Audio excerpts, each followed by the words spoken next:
Hi guys, as we get closer to Tariff Day, we're going to hear more and more bad news.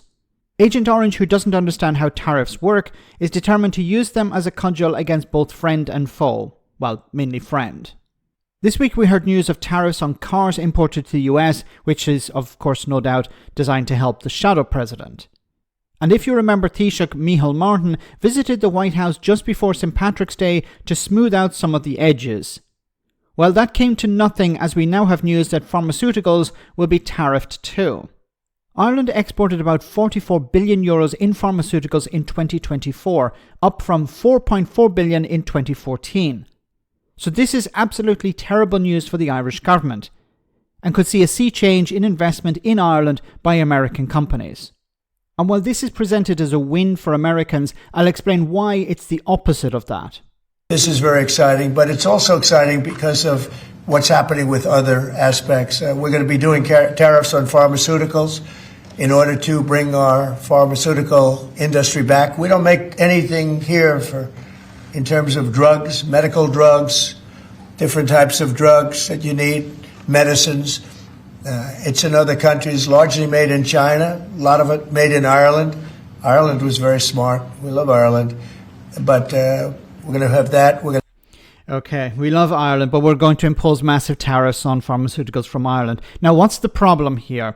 Well, why is the US reliant so much on pharmaceuticals from outside? Well, for many reasons, but the main reason, of course, is that it's cheaper. It's much cheaper to produce pharmaceuticals in China, India, and in Ireland.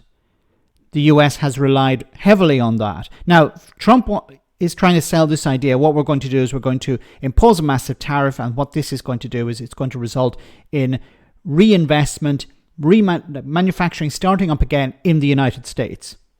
But there are problems with that. First of all, it's cheaper to produce them outside, so it's better for the consumer.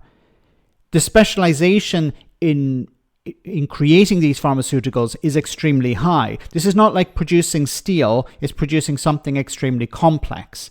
And it also relies on global supply chains. So the materials needed are not all available in the US, or it's not that easy to produce them in the US. It's easier to produce them around the world. So while a lot of the pharmaceuticals are coming from China and Ireland and India, the raw materials are not from those countries generally.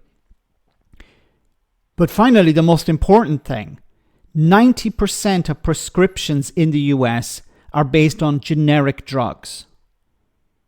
Not originals, generics. And a lot of these generics are imported.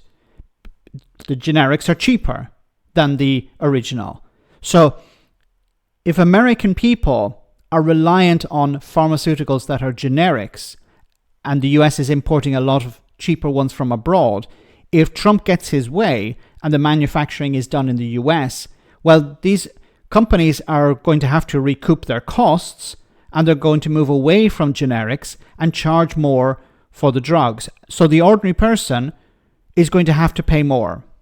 So there is no winner here. The American companies, who, if they're forced to reinvest in the US, are going to have to rebuild or build factories. They're going to have to hire staff, bring them in from abroad. And of course, companies outside the US don't want to lose those staff. So it's going to be difficult for the US to get these staff in, train people up, rebuild manufacturing, rebuild supply chains. And of course, this is all going to add to the cost. And who is going to pay for this? It's going to be the consumer. So many Americans are reliant on these pharmaceuticals. A lot of people, and I've covered this before, are struggling to pay these bills, pay these medical bills. So it's going to become much more expensive if it's produced in the US, even if it's a generic.